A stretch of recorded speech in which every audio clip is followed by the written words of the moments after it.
They said the billionaire had lost his mind, that ever since his wife's death, he'd locked himself inside his mansion with nothing but silence, whiskey, and regret. The world outside called it grief. But those who worked for him whispered another word: guilt. Because what no one knew was that his wife had left something behind. Not jewelry, not money, a secret, hidden in their baby's nursery. And when the new nanny found it, it wasn't just the truth that shattered him. She realized why she hid it from him in the first place. Welcome back to the Powder Room Tales. If you're new here, hit subscribe and join our growing family. Tell me in the comments, what city are you watching from? Washington, New York, London? Wherever you are, may peace and favor follow you today. Your support helps more people find stories like this, stories that remind the world that love, even in its silence, still speaks. Now, let's dive in. The Underhill mansion sat like a monument to success. Polished marble floors, towering windows, and silence that stretched for miles. 3 weeks ago, it was filled with laughter, plans, and music. Now, even the maids whispered like mourners walking through a cathedral. At the heart of that silence was Frank Underhill, 38, the man Forbes once called the strategist with a golden mind. But today, there was nothing golden about him. He sat alone in his late wife's favorite room, the nursery, dressed in an expensive black shirt, his sleeves rolled up, his face hollow from sleepless nights. On the other side of the room, the baby he could barely look at lay quietly in her crib. Emily, his daughter, his wife's final gift, and his daily reminder that love can cost everything. Every inch of the nursery still smelled like Natalie. Her perfume lingered faintly in the air. Her handwriting marked the little labels on the baby drawers. Her laughter, her dreams, all frozen in time. Frank looked down at his hands, gripping his wedding ring until his knuckles turned white. He used to build companies. Now he could barely build the courage to get out of bed. He spoke softly to the empty room. "You promised me we'd do this together. You promised." His voice broke into a whisper. Downstairs, the housekeeper paused at the sound. She exchanged a knowing glance with the butler. "He's talking to her again," she murmured. They didn't mean it cruelly, just sadly. It was how he coped. The next morning, a new figure stepped through the grand double doors of the mansion. A woman whose arrival would change everything. Jacquelyn, 28, was a soft-spoken nanny with deep brown skin and eyes that carried both warmth and strength. She was hired on short notice through an agency that specialized in sensitive family situations. She had no idea how broken this house really was. Jacquelyn paused in the foyer, her footsteps echoing through marble halls. She looked around at the pristine furniture, the portraits, the sunlight streaming in. It was beautiful, but cold. The kind of beauty that comes from money, not joy. The housekeeper approached. "He's upstairs," she said quietly. "He doesn't like to be disturbed, but the baby's in the nursery." Jacquelyn nodded. "Thank you." As she climbed the staircase, she noticed how the air changed. Downstairs smelled of polish and formality. Upstairs smelled like grief. When she entered the nursery, her eyes softened. A tiny baby slept soundly in a sea of white blankets, her chest rising and falling in the soft rhythm of innocence. Jacquelyn smiled faintly. "Hey there, little one," she whispered. "You don't even know how much light you carry, do you?" She set down her bag, checking the bottles and toys neatly arranged by the crib. Everything was perfect, too perfect. It felt like a shrine, not a child's room. Behind her, a low voice spoke. "She doesn't sleep unless there's silence." Jacquelyn turned. Standing in the doorway was Frank Underhill himself, taller than she expected, his features sharp, his eyes tired but piercing. "I'm sorry," she said softly. "I didn't hear you come in." He shrugged. I move quietly these days." She nodded, unsure how to respond. "Your daughter's beautiful." He looked at the crib but didn't step closer. "She looks like her mother." Jacquelyn studied him carefully. "That must be hard." Frank's jaw tightened. "It's unbearable." He turned to leave but stopped midway. "You'll find everything you need. I don't spend much time in this room." "I can tell," Jacquelyn said under her breath. Frank turned slightly. "What was that?" She smiled faintly. "Nothing, sir. Just talking to the baby." He gave a brief nod and left, his footsteps fading down the hall. Jacquelyn looked at the crib again and sighed. "Oh, little one, your daddy's heart is still buried with your mama." As she turned to tidy the bookshelf, her fingers brushed against something, a journal that didn't belong with the rest. Behind it, a faint glint of white caught her eye. She pulled gently and froze. It was an envelope, old and slightly yellowed, sealed and marked in elegant cursive. Frank. She held it in her trembling hands, staring at the name. Something told her this letter wasn't meant for her to find, but it was meant to be found. And that's when the mansion, for the first time in weeks, no longer felt silent. If someone you loved left without warning, but gave you one last message to find, would you have the courage to open it? Don't leave now. People walk away from stories like this because they fear what mirrors back at them: truth, love, regret. But if you scroll away, you'll never know what she hid, or why it broke him completely. Jacquelyn stood frozen, her eyes locked on the envelope in her hands. It was thick, slightly worn. The handwriting curved and elegant, a woman's hand. Across the front, a single word shimmered faintly in the morning light: Frank. For a long moment, she didn't breathe. There was something sacred about it.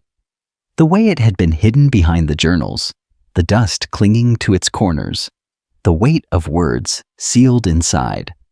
The nursery around her was silent except for the faint ticking of the wall clock and baby Emily's soft, rhythmic breathing.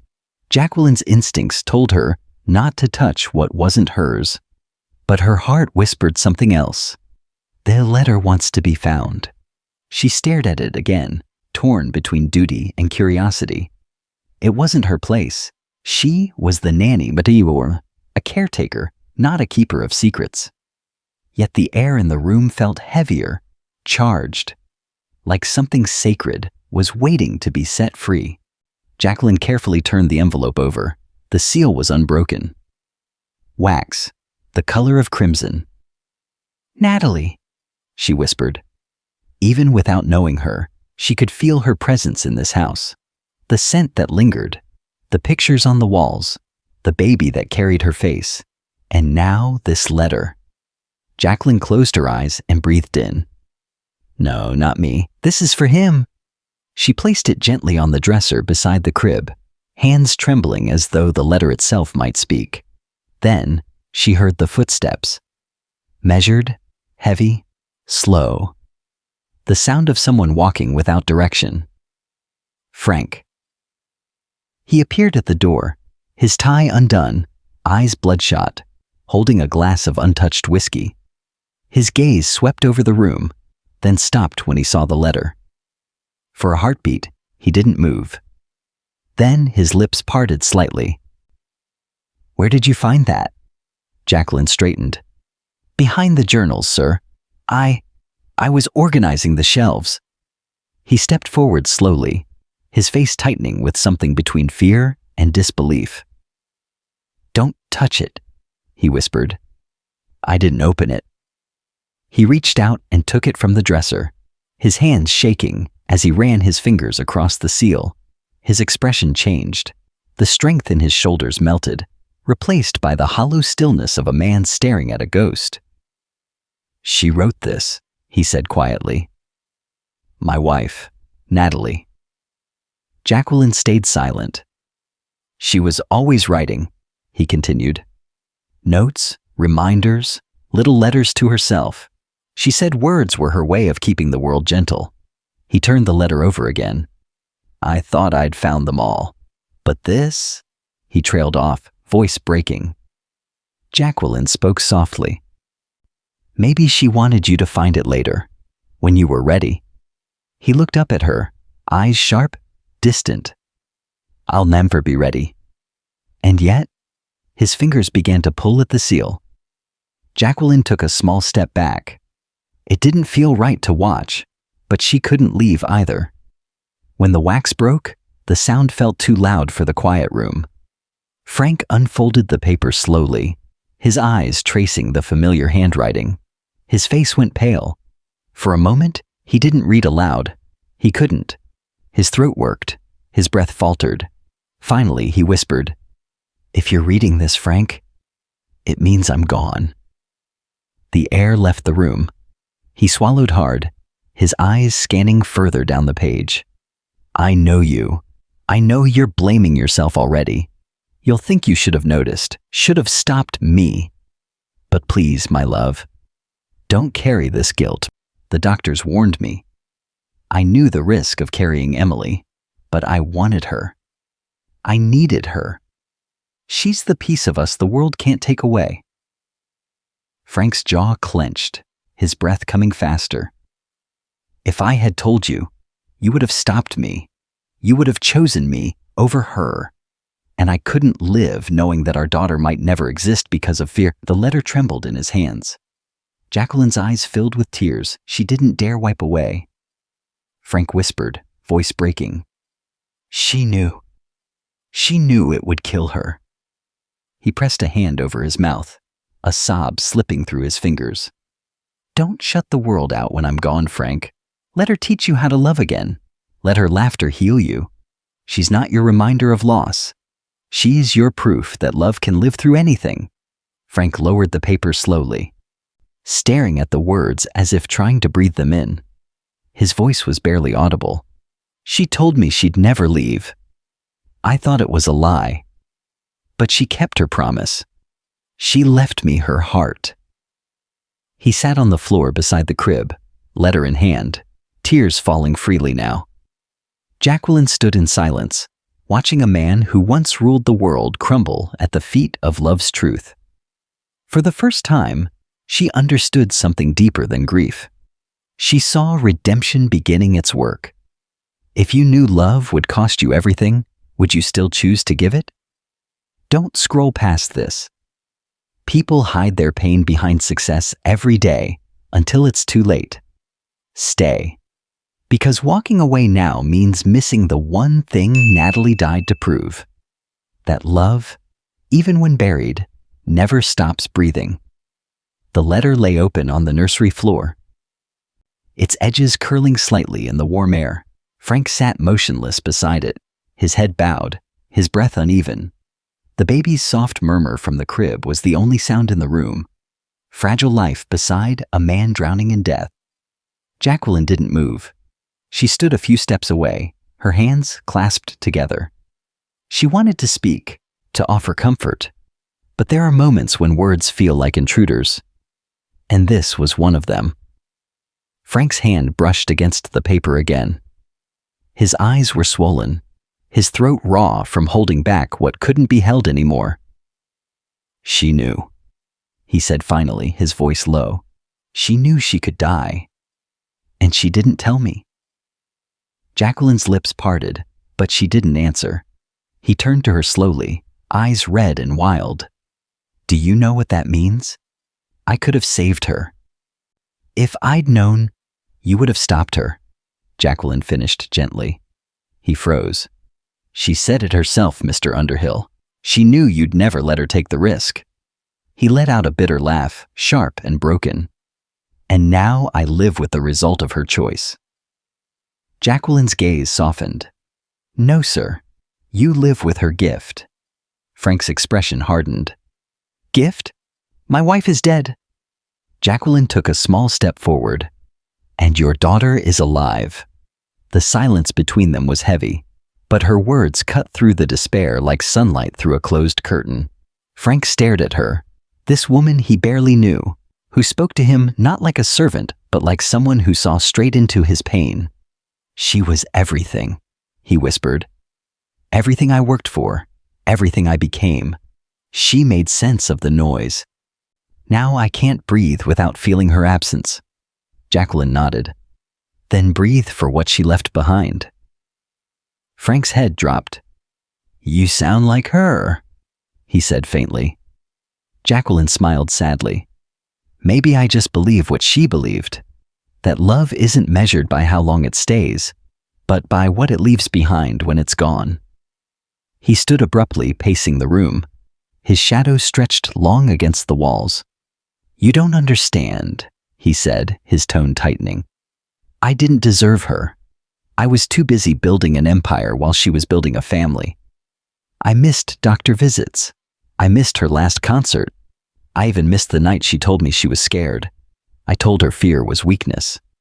His voice cracked, and she died thinking I'd never forgive her. Jacquelyn stepped closer. No, Mr. Underhill. She died hoping you'd forgive yourself. Her words hit harder than anything he'd heard since the funeral. Frank stopped pacing. His shoulders dropped. His breathing slowed. He looked at her, really looked, as though seeing her for the first time.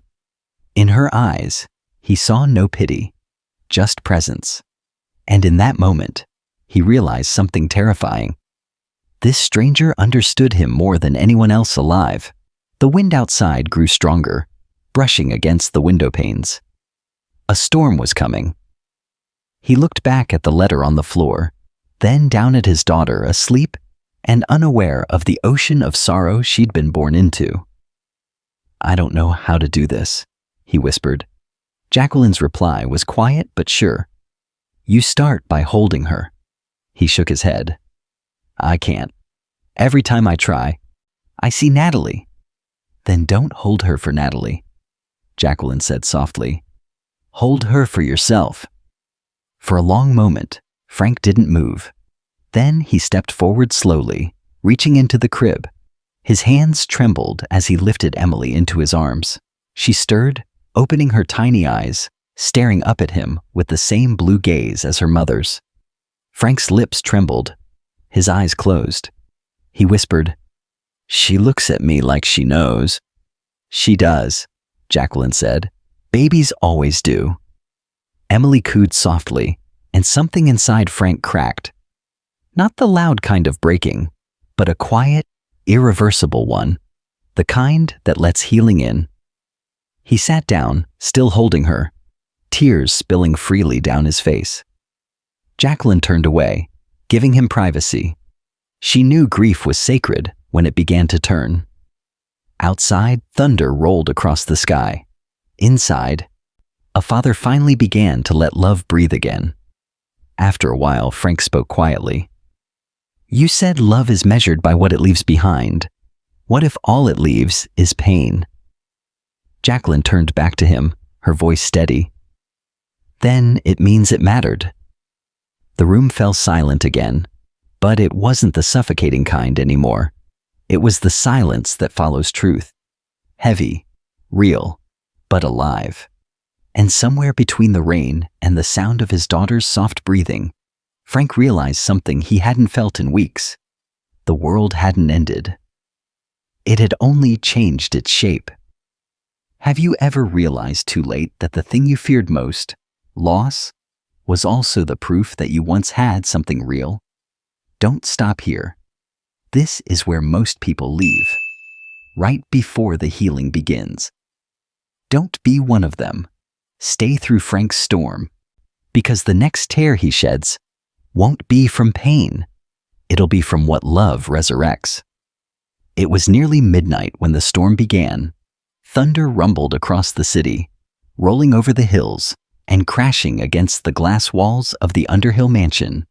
Rain streaked down the windows, blurring the lights outside into trembling halos. Frank sat in his study, surrounded by silence and the remains of another half-empty bottle. His suit jacket hung over a chair, his shirt unbuttoned at the collar. In front of him, the letter lay unfolded, the words now stained with a tear that had dried hours ago. He hadn't moved in a long time. Only his eyes, red, tired, kept scanning the same lines over and over, as if reading them again might change their ending. "Don't shut the world out when I'm gone, Frank. Let her laughter heal you." But how could he? How could laughter exist when guilt lived in every breath he took? Lightning flashed outside, lighting up the shelves, the photographs, the room that had once been her favorite, filled with music and laughter and plans. Now, it was a tomb. He rubbed his face with both hands and whispered hoarsely, "I can't do this anymore." For the first time since her death, he said it aloud. The words hung heavy in the room, words that were never supposed to escape his lips. The next flash of lightning illuminated a small frame on his desk, a photo of Natalie smiling, her hand resting over her pregnant belly, eyes shining with the quiet kind of joy that made him believe in forever. He grabbed it, his chest tightening, his voice rising like thunder.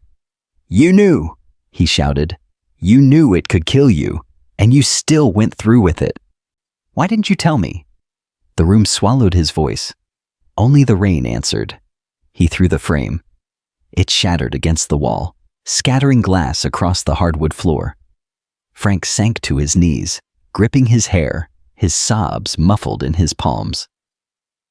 "I wasn't ready to lose you," he whispered. "Not like this." And then, the baby cried. It started softly, then grew sharper, louder, piercing through the storm like a voice from another world. Frank froze. The sound sliced straight through the fog in his head. Emily. He pushed himself up, stumbling toward the nursery. His steps were unsteady, the world spinning around him. He reached the door and stopped, his hand trembling on the knob. The crying grew louder.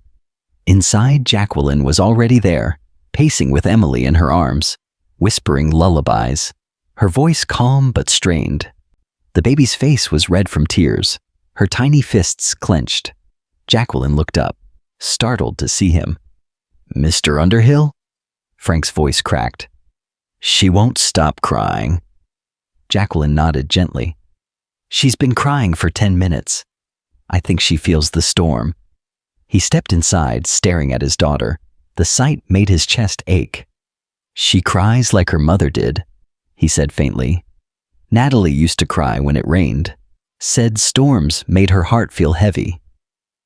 Jacquelyn rocked the baby, humming softly. "Maybe she's not crying because of the storm, sir. Maybe she's crying because she feels you breaking." He looked at her sharply, eyes hollow but searching. "I'm not breaking. I'm already broken." Jacquelyn stopped rocking, holding the baby closer. "Then maybe it's time you let someone hold the pieces." Frank stared at her. For a long moment, he said nothing. The only sounds were the storm outside and Emily's soft whimpers.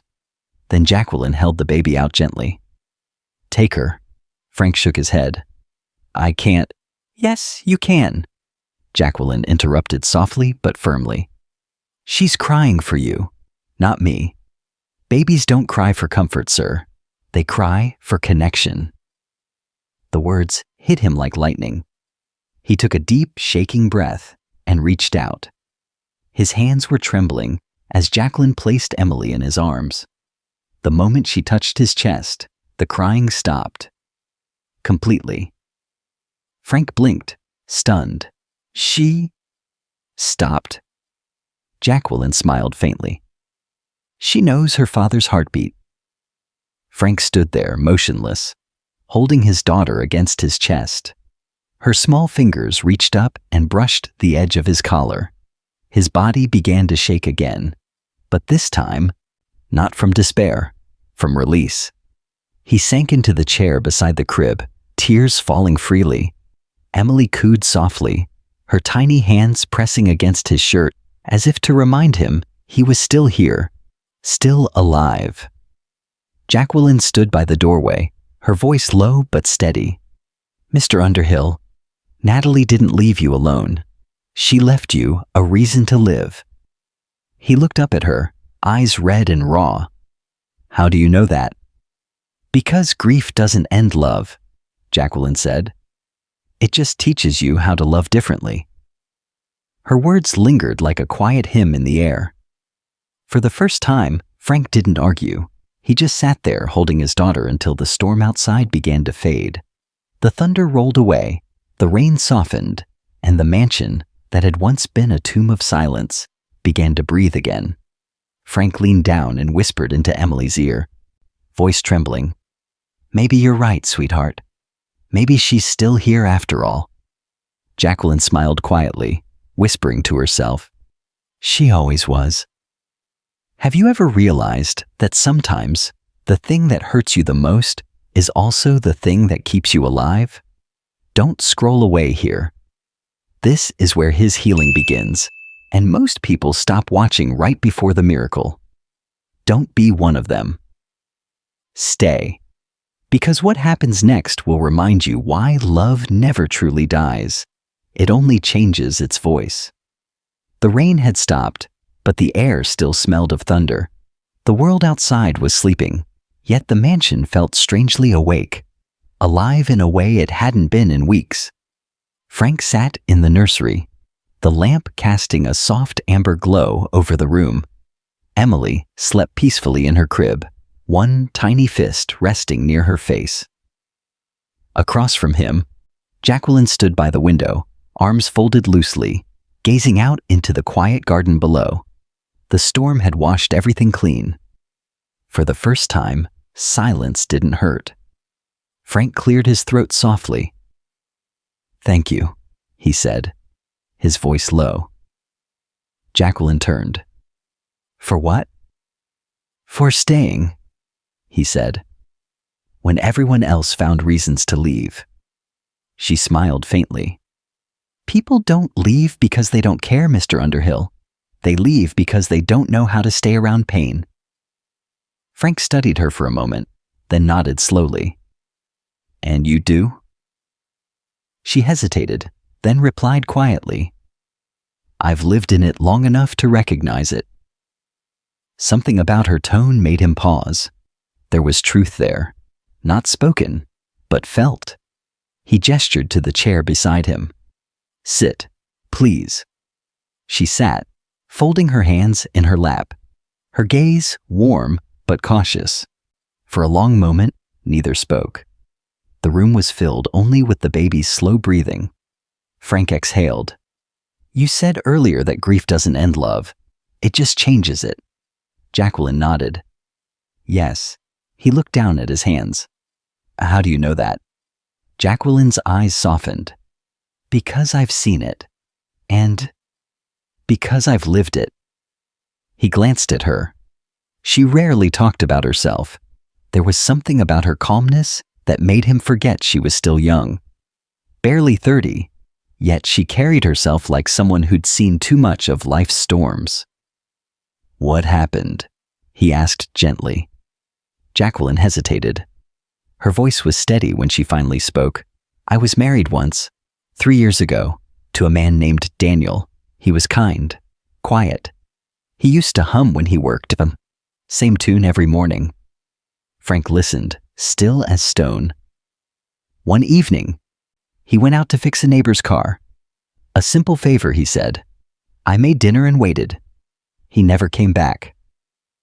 The words landed like soft thunder. Frank frowned. "An accident?" She nodded once. "A drunk driver. Wrong turn, wrong night." Silence stretched between them. Frank's voice was barely above a whisper. "I'm sorry." Jacquelyn shook her head. "Grief teaches you things sorrow can't. The first week, I thought life was over. The second week, I thought maybe it wasn't. By the third, I realized love doesn't vanish when the person does. It lingers, in small things, in kindness, in the courage to care again." She smiled faintly. "That's why I became a nanny. I figured if I couldn't bring him back, maybe I could help someone else keep love alive." Frank leaned back, staring at her. Her words disarmed him. She wasn't preaching. She was surviving gracefully. For a long moment, neither spoke. Then Frank said quietly, Do you ever stop missing them? Jacquelyn looked toward the crib, watching the baby stir. No, you just start missing them differently. Frank exhaled, rubbing his temples. I've spent my whole life fixing problems, negotiating, controlling everything. But this… He gestured toward the crib, toward the letter, toward the silence. This isn't something I can fix. Jacquelyn's gaze didn't waver. Maybe you're not supposed to fix it. Maybe you're supposed to feel it. He met her eyes. Feel it? Yes, she said softly. Because grief isn't a wound to heal. It's love with nowhere to go. Frank looked away, blinking rapidly. The words hit too close to the heart. Jacquelyn stood, adjusting the baby blanket gently. She'll wake soon. You should rest. He nodded, but didn't move. Jacquelyn, he said quietly, do you ever wonder if some people are sent into our lives just to help us remember how to live again? She smiled gently. No, sir. I don't wonder. I just believe it. He studied her face. Calm, strong, kind. And for the first time in weeks, he felt something unfamiliar rising in his chest. Not love, not yet, but something like warmth. When she left the room, Frank sat in the silence again. But this time, it didn't feel like a prison. It felt like a pause, a moment between grief and grace. He looked at his daughter sleeping peacefully, and for the first time he smiled. A small, fragile smile, but real. And somewhere deep inside, he whispered, Thank you, Natalie, for sending her. Have you ever met someone who didn't just enter your life? They entered your pain and somehow made it lighter? Don't leave now. Too many people stop right when healing starts to whisper. But if you walk away here, you'll never hear what Jacquelyn tells him next. The one truth that changes his heart forever. Stay. This next part might be the one you didn't know your own heart needed. Morning came softly to the Underhill mansion. For once, it didn't feel heavy. The storm had passed, and sunlight poured through the glass walls like a quiet promise. Jacquelyn stood in the kitchen, preparing Emily's morning bottle while the coffee machine hummed. She had barely slept, but her heart felt lighter than usual. Last night had been different. She had seen something in Frank's eyes, something fragile but alive. The man who had spent weeks drowning in grief had finally reached out and held his daughter. And the moment Emily stopped crying, so did the house. Upstairs, Frank was awake too. He sat by the window, a cup of untouched coffee on his desk. The letter still rested beside it, but he no longer looked at it with pain. Now, he looked at it with reverence for the first time. He had read it without breaking. He walked into the nursery quietly, careful not to wake Emily. Jacquelyn was already there, humming a soft tune while folding baby clothes. She turned when she saw him, offering a polite smile. Good morning, Mr. Underhill. He nodded. Morning. She handed him the bottle. She'll wake soon. I thought you might want to feed her today. Frank blinked, a little startled. Me? Jacquelyn smiled. Yes, you. She already knows your voice, man. It's time she learns your hands too. He hesitated, then took the bottle. You really don't take no easily, do you? Not when it comes to love, Jacquelyn said softly. He looked at her, caught off guard by the quiet strength in her tone. You talk about love like it's something simple. It is, she said, picking up another blanket. It's people that make it complicated. Before he could answer, a small sound broke the moment. A soft yawn, then a tiny squeak. Emily stirred awake, blinking up at the ceiling. Frank froze, bottle in hand. She's awake, Jacquelyn chuckled. That's what babies do, sir. He laughed, a real laugh, light and unplanned. The sound surprised even him. Jacquelyn turned sharply at the sound, her smile widening. There it is, she said. There, what is? That laugh, she replied. It suits you better than silence. Frank looked down, his smile fading into something tender. I'd forgotten what it felt like. He knelt beside the crib, lifting Emily gently. She blinked up at him, her lips curving slightly. Frank's throat tightened. She smiled, he whispered. Jacquelyn nodded. Babies mirror what they see. Maybe she's learning from you. Frank looked at her again. Their eyes met. A brief, wordless exchange. Something shifted between them. Not romance, not yet. Just recognition. Two souls carrying scars, finding peace in the same room. He fed Emily slowly, awkward at first, but Jacquelyn guided his hand. Tilt the bottle just a bit, she said softly. There. Perfect. He smiled faintly. You make it look easy. She shook her head. It's not about ease. It's about presence. Babies don't remember skill, Mr. Underhill. They remember warmth. He thought about that as Emily finished her bottle and yawned again, her small fingers curling around his. She has Natalie's hands, he said quietly. Strong, but small. Like she was made to hold the world gently. Jacquelyn's eyes softened. Then she'll do just that. As long as her father shows her how. He met her gaze again. For the first time, her words didn't sting. They felt possible. Later that afternoon, the mansion felt different, lighter. Music played softly from the piano in the living room. Not from a playlist, but from Frank himself. Jacquelyn had come downstairs to find him sitting at the piano, hesitating over the keys like someone greeting an old friend. She stood quietly in the doorway, watching. His fingers found a tune. Slow, familiar, tender. A melody Natalie once loved. Jacquelyn recognized it. That's beautiful, she said softly. Frank smiled, looking up. She wrote it. For our wedding. I hadn't played it since the funeral. You just did, Jacquelyn said, and she heard it. He looked down at the keys again. You really believe that? I don't just believe it, Jacquelyn replied. I feel it. He nodded slowly, his eyes glistening. You're different, Jacquelyn. She tilted her head. Different how? He smiled faintly. Most people speak to my name. You speak to my heart.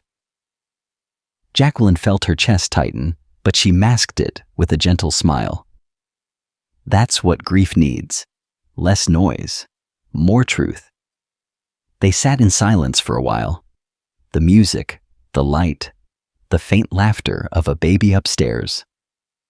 For the first time in months, the house didn't feel haunted. It felt alive. And Frank Underhill, billionaire, widower, father, realized something profound. He was no longer surviving. He was starting to live. Have you ever met someone who didn't fix your brokenness? They simply stood beside it long enough for you to remember how to smile again? Don't go yet. So many people stop when life starts feeling warm again, afraid it won't last. But healing doesn't disappear, it deepens. Stay through what's next, because this peace won't come without one more storm. And when it hits, you'll understand why love needed time to return. The next few weeks changed everything. The mansion that once echoed with grief began to hum again with life. Quiet laughter, soft music, the clinking of breakfast plates. For the first time in months, Frank didn't dread waking up. He didn't avoid the nursery. He didn't hide behind whiskey or work. He was present. Each morning, he'd find Jacquelyn already in the nursery, sunlight haloing her figure as she hummed to Emily. Sometimes she'd talk softly about the day ahead, feedings, walks in the garden, simple things that made the mansion feel human again. Frank would stand by the door just listening. There was something sacred about her calmness. the way she brought light into spaces where his grief had once lived. One morning, as Jacquelyn adjusted Emily's blanket, Frank spoke quietly. "I've been thinking." Jacquelyn smiled faintly. That's usually how change begins. He leaned against the crib, watching Emily's tiny chest rise and fall. "Natalie wanted to start a charity before we lost her," he said slowly. "A foundation for children born into difficult circumstances. She called it the Little Grace Project." Jacquelyn looked up, her eyes softening. "That's beautiful." "She never got to see it happen," Frank continued. "She wanted to build something that outlived us both. But after she died, I buried everything. Her plans, her hopes, even her dreams." He paused, voice catching slightly. "But maybe it's time I dig them back up." Jacquelyn smiled gently. "That sounds like something she'd want." He nodded, then looked at her. "Would you help me?" She blinked, surprised. "Me?" "Yes," he said. "I don't know where to start. I don't want this to be another corporate showpiece. I want it to mean something, to breathe like she did." Jacquelyn's expression softened. "Then you're already starting in the right place, Mr. Underhill. FUD doesn't need perfection, it just needs intention." He exhaled, his gaze lingering on Emily. "Then let's build it. For her. For Natalie. For every mother who gave everything so their child could live." The following days moved differently. The mansion turned into a hive of gentle activity. Blueprints spread on tables, calls made to architects, outreach programs revived. Jacquelyn helped organize files, sort through Natalie's old notes, and even design the foundation's crest, a simple emblem of two intertwined hearts. Frank found himself watching her often, not out of attraction, but admiration. She worked quietly, with grace. She didn't just help him organize papers, she helped him organize grief. One afternoon, as they sat reviewing documents in the study, Jacquelyn looked up. "You know," she said softly, "this isn't just a foundation. It's a bridge between her love and your healing." Frank's throat tightened. "You always know what to say." She smiled faintly. "Not always.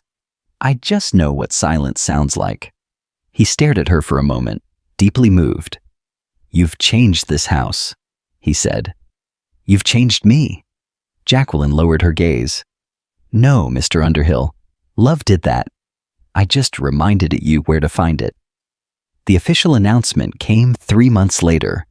The press release read, "Underhill Industries announces the Little Grace Foundation, a charitable organization dedicated to supporting neonatal care and single-parent families, founded in memory of the late Natalie Grace Underhill." But what the headlines didn't capture was the quiet redemption behind it. The man who had once lost everything, now giving it all away. On the day the foundation launched, Frank stood at the front of a small auditorium, holding Emily in his arms. The air was thick with warmth and memory. Behind him, a large photo of Natalie smiled down, radiant, alive. Jacquelyn stood quietly near the back, hands folded, her eyes glistening. When Frank spoke, his voice was steady but thick with emotion. "My wife believed that love was not something to be kept, but something to be given. She gave everything, even her life, to bring Emily into this world. This foundation isn't about loss, it's about love that refused to die." He looked down at his daughter and smiled. "And through her, it still lives." Applause filled the room. Reporters scribbled, cameras flashed. But Frank didn't notice any of it. His eyes were on Jacquelyn, standing quietly in the crowd, smiling softly through tears. He didn't need words to thank her. She already knew. That evening, after everyone had left, the house was quiet again. Frank walked into the nursery. Emily slept peacefully under the soft glow of the lamp. He glanced at the photo of Natalie on the wall, then whispered, "We did it." Jacquelyn entered quietly behind him. "She'd be proud," she said. Frank nodded. "I just wish she could see it." Jacquelyn smiled softly. "Oh, she sees. Love like that never stops watching." For the first time, Frank didn't cry when he looked at Natalie's picture. He smiled. And beside him, Jacquelyn smiled too. Not as an employee, but as someone who had become part of his healing story. Have you ever realized that love's greatest legacy isn't in what it keeps, but in what it gives away? Don't stop here. You've seen him rebuild, but you haven't seen what love does when it tries to return. Stay. Because the next act isn't about grief anymore. It's about what happens when healing opens the door to something neither of them expected. Love, at last. The day of the foundation's dedication dawned clear and golden. One of those mornings where the sunlight itself feels like hope. The event was held on the grounds of a new children's hospital wing, funded by the Little Grace Foundation. White tents lined the courtyard. Soft music played from a string quartet, and a gentle breeze carried the scent of roses, Natalie's favorite. Reporters gathered near the stage, cameras ready, murmuring among themselves. They had all heard the story. The billionaire who disappeared after tragedy, only to return months later with a newborn and a mission to save lives. But none of them truly knew what this moment meant. Frank stood behind the stage, holding Emily close. She was dressed in a white dress with a small pink ribbon, eyes curious and calm. In her, he saw both loss and life. The perfect reflection of everything Natalie had left behind. Jacquelyn stood nearby, watching quietly. She wasn't wearing her uniform today. Instead, she wore a soft lavender dress that shimmered in the sunlight. Elegant, simple, and full of grace. Frank turned to her. "You sure you don't want to sit closer?" She smiled. "I'll stay here. I prefer the view from the back. You can see more hearts than faces." He chuckled softly. "You always have a way of making grief sound poetic." Jacquelyn tilted her head. "It's not grief anymore, Mr. Underhill. It's gratitude." Frank looked down at Emily, brushing a tiny strand of hair from her face. "Yeah," he said quietly. "Gratitude." A stagehand gestured for him to step forward. Frank handed Emily briefly to Jacquelyn, straightened his tie, and walked out beneath the morning sun. The crowd applauded. Cameras flashed. But Frank barely noticed. He stepped up to the microphone, clearing his throat. "Thank you all for being here." His voice was steady, but his heart pounded in his chest. "I never imagined I'd be standing here today. A year ago, I lost my wife, Natalie Grace Underhill, the woman who taught me that love isn't measured by time, but by the life it creates." He paused, glancing toward the sky. "When she passed, I thought my world had ended. I built walls around my heart, high, cold, impossible to climb.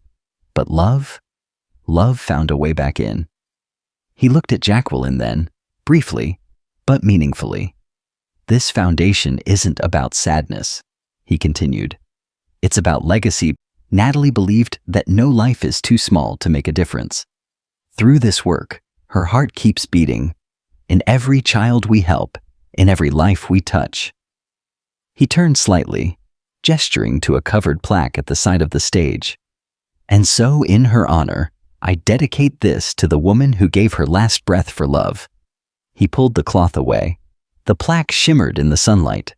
The Natalie Grace Underhill Foundation, where every heart still beats. For a moment, there was silence.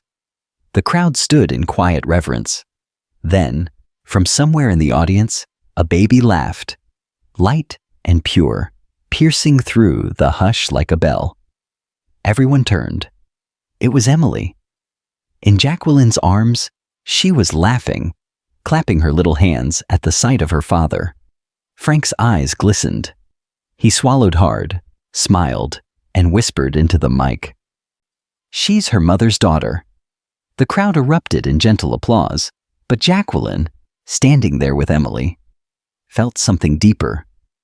The moment hung in the air, sacred and still. Because for a brief heartbeat, she swore she could feel another presence beside her. A soft wind brushed against her hair. The roses near the stage trembled. And then, faint but unmistakable, the chime of the wind bell Natalie had hung years ago at the mansion. It was miles away, yet somehow they all heard it. Frank froze mid-sentence.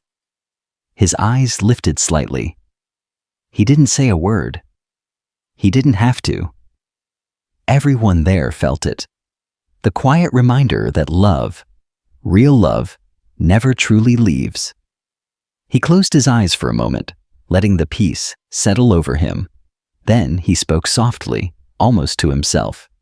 "She's here." Jacquelyn's eyes shimmered. She whispered back, though he couldn't hear her. "She never left."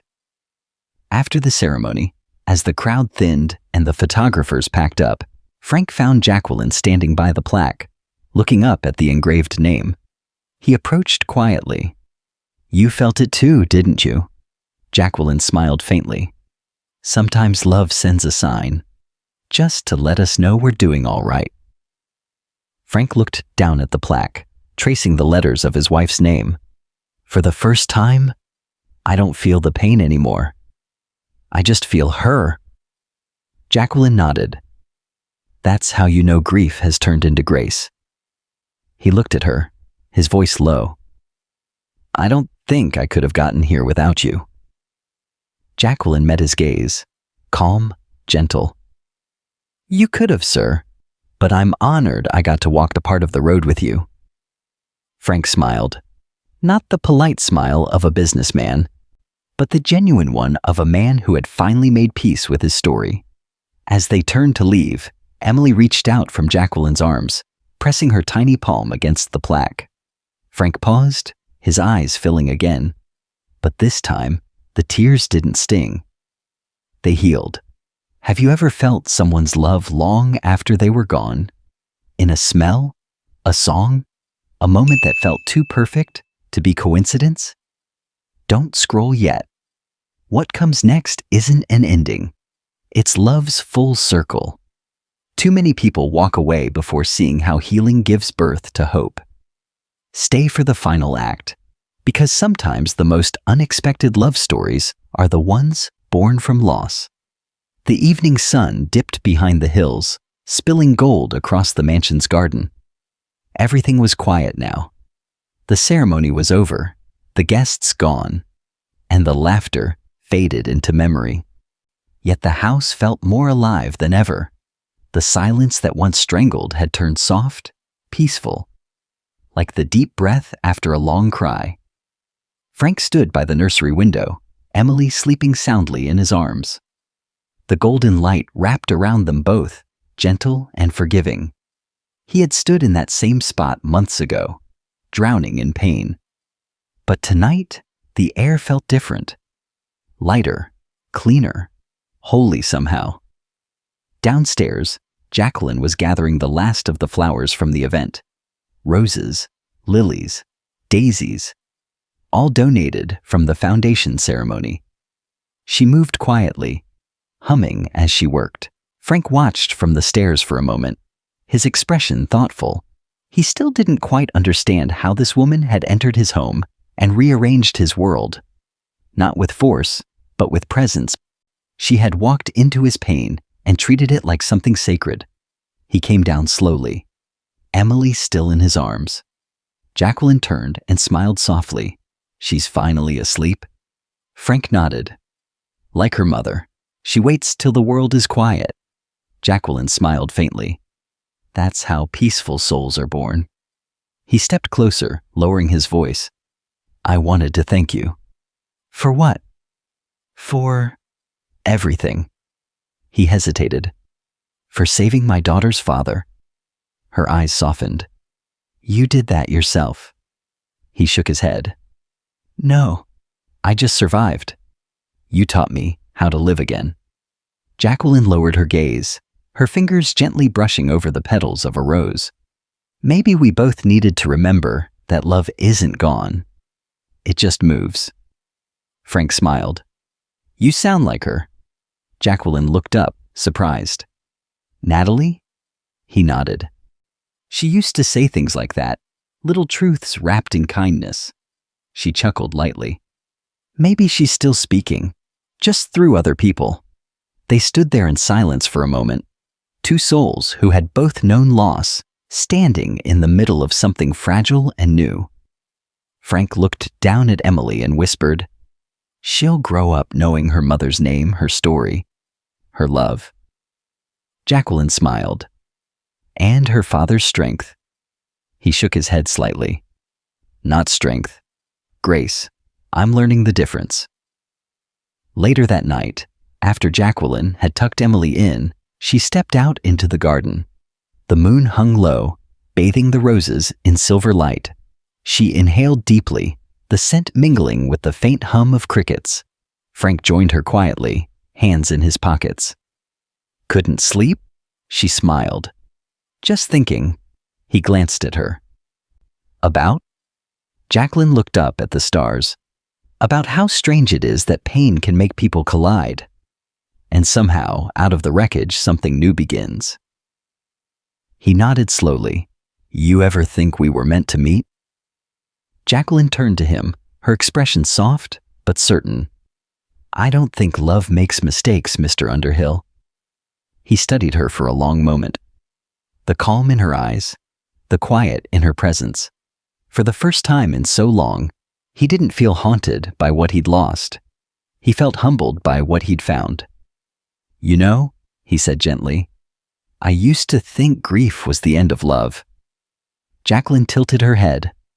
And now? He smiled faintly. Now I think it's the proof that it existed. A soft breeze stirred between them, carrying the faint chime of Natalie's wind bell again, the same sound that had rung during the ceremony. Jacquelyn looked up, her lips parting in awe. Frank closed his eyes briefly and smiled. She approves. Jacquelyn's eyes glistened. I think she does. The next morning, sunlight poured through the house like blessing. The mansion, once cold and heavy, now glowed. In the kitchen, Frank was making breakfast. Jacquelyn entered with Emily in her arms, both laughing softly. Frank turned, flour dusted on his hands. You two look like trouble. Jacquelyn smiled. She's been telling me secrets. Oh? He teased. About me? Jacquelyn nodded solemnly. She said her daddy finally smiled, and that means her mama's heart can rest. Frank's throat tightened. He reached out and touched Emily's cheek gently, his voice low. Then her mama's at peace. He looked at Jacquelyn. And maybe her father finally is too. For a moment, they stood there, the morning light streaming around them, the air full of quiet understanding. It wasn't the kind of love that rushes or burns. It was the kind that grows, gently, patiently, like dawn. Months later, the world began to call it the Underhill story, the billionaire who turned tragedy into hope. But those who truly knew him said the real story wasn't about money or charity or even grief. It was about two hearts, one that had loved and lost, and another that had loved and healed. Jacquelyn never replaced Natalie. She didn't need to. She became something different. A second chapter, written not in passion, but in peace. And Frank, once haunted by what he couldn't save, finally understood what his wife's final words had meant. Don't shut the world out, Frank. Let love in, even if it comes wearing a new face. He did. That evening, as the sun set behind the roses, Frank walked through the garden with Jacquelyn and Emily. The baby giggled in his arms. Jacquelyn looked up at the fading light, and for a brief, perfect moment, all three of them felt it. That quiet, unexplainable warmth that comes only when love has finished its long circle.